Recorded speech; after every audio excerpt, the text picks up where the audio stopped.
Hello friends, welcome my channel বাংলার শিল্প। আজ একটি নতুন ভিডিও নিয়ে চলে এসেছি। তো সামনে যেহেতু সরস্বতী পুজো, তো আজকে আর একটা নতুন সরস্বতী বানাতে আমি চলেছি। তো চলো বেশি কথা না বলে ভিডিওটি শুরু করি।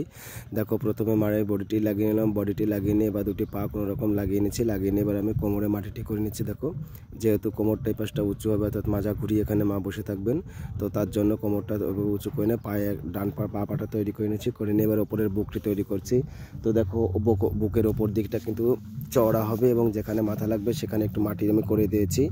এবার দেখো, মায়ের বডিটা আমি তৈরি করছি। তো কোমর উপর দিকটা চওড়া হবে এবং কোমর দিকটা চিকন হবে, যার জন্য উপর দিকটা আমি মাটি দিয়ে চওড়া করে নিচ্ছি। দেখো, তো এই ভিডিও যারা দেখছো তাদের কাছে বিশেষ করে অনুরোধ যে তোমরা ভিডিওটি না টেনে সম্পূর্ণ ভিডিওটি দেখো, কারণ যারা এই কাজটি শিখতে চাও তাদের অবশ্যই প্রয়োজন সম্পূর্ণ ভিডিওটি দেখা, কারণ ভিডিওটি না দেখলে তোমরা বুঝতে পারবে না কোথায় কখন কীভাবে কী হলো। তো ভিডিওটি দেখে নাও যদি কাজ শিখতে চাও, কারণ ধীরে ধীরে যদি ভিডিওটি না দেখো তাহলে তোমরা বুঝতে পারবে না। তো দেখো, আমি মায়ের বডিটা ওপর দিকে চওড়া করে নিচ্ছি এবং নিচে দিকটা চিকন করে নিচ্ছি এবং হাতের ওইখানটায় মাটি বেশি লাগবে, যার জন্য বেশি করে দিয়ে নিলাম। দিয়ে দেখো, পেটের ওইখানটা মাটি লাগবে, সেখানে পেটের ওখানটাও মাটি করে নিচ্ছি আমি এবার।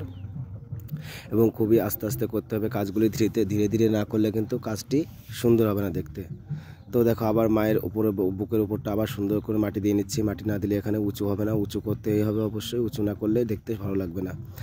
তো এবার কোমরের এখানটা একটু মাটি করে নিচ্ছি, কারণ কোমরের এখানটা একটু উঁচু করতে হবে।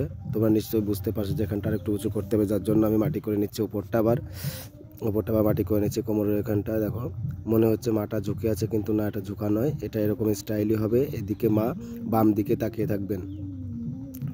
তো দেখো, মায়ের বুকটা আমি তৈরি করেছি। করে নিয়ে এবার আমি জল দিয়ে আস্তে আস্তে প্লেন করে দিচ্ছি প্রত্যেকটা জায়গায়, কারণ প্লেন না করে দেখতে সুন্দর লাগবে না। তো যার জন্য আমি প্রত্যেকটা জায়গায় জল দিয়ে প্লেন করে নিচ্ছি। দেখো, তো যারা আমার এই ভিডিও দেখছো তাদের কাছে অবশ্যই অনুরোধ, তোমরা ভিডিওটি লাইক, কমেন্ট এবং শেয়ার করে দাও। তোমরা যত লাইক করবে, কমেন্ট করবে, শেয়ার করবে, তত আমার ভিডিও করার ইন্টারেস্টটা বেড়ে যায়।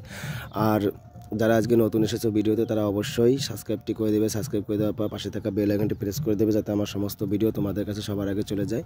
এবার দেখো, আমি জল ব্রাশটা করে নিলাম। প্রত্যেকটা জায়গায় মায়ের প্রত্যেকটা স্থানে আমি জল ব্রাশ করে নিচ্ছি, কারণ জল ব্রাশ করলে কাজটা ক্লিয়ার হয় বা দেখতে সুন্দর হয়। তো দেখো, তোমরা যারা কাজ করো তারা কিন্তু এই কাজ প্রত্যেকটা কাজ করার পর জল ব্রাশ করে নেবে, কারণ জল ব্রাশ করলে প্রত্যেকটা জিনিস সুন্দর হবে বা ক্লিয়ার হবে বা সমান হবে। তো করে নিচ্ছি। এবার মায়ের আমি বুকটি লাগিয়ে নিচ্ছি। দেখো, বুকটা লাগানোর সময় অবশ্যই খেয়াল করবে যেন দুটো বুকই সমান হয়, ছোটো বড়ো না হয়, যার জন্য খেয়াল করবে সেদিকে। তো আমি মায়ের বাঁ পাশের বুকটা আগে লাগিয়ে নিলাম। এবার আমি ডান পাশের বুকটা লাগিয়ে নিচ্ছি।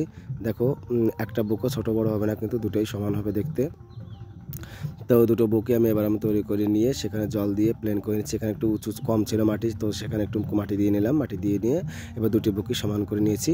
এবার মায়ের যে ডান হাতটি সেটা আমি লাগিয়ে নিচ্ছি। দেখো, ডান হাতে এই হাতে মা বিনা ধরে রাখবেন, তো সেই হাতটিকে আমি তৈরি করে নিলাম। তৈরি করে নিয়ে জল ব্রাশ করে দিচ্ছি। দেখো, তো মা সরস্বতীর যে অর্ডারগুলো সেটা আমি নেওয়া শুরু করে দিয়েছি অলরেডি।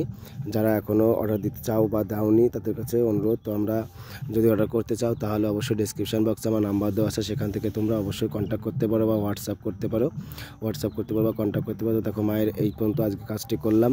আগামীকাল আবার মুখ লাগাবো এবং আঙুল লাগাবো, সেটা তোমাদের ভিডিও করে দেখাবো। ততক্ষণ তোমরা ভালো থেকো, সুস্থ থেকো, বাই।